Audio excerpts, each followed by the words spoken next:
ఎందుకంటూ కూర్చున్నా నిజమే క్షణమెదురయ్యేసరికి ఇంతగా మారాలా?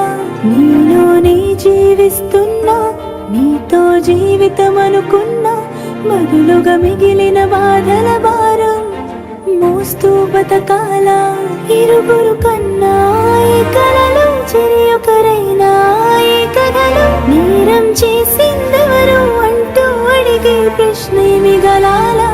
మనదనుకున్న రేపటిలో మనమేమయ్యామింతటిలో సాయం చేసే బంధం బంధించేస్తే వద్దని చెప్పాలా?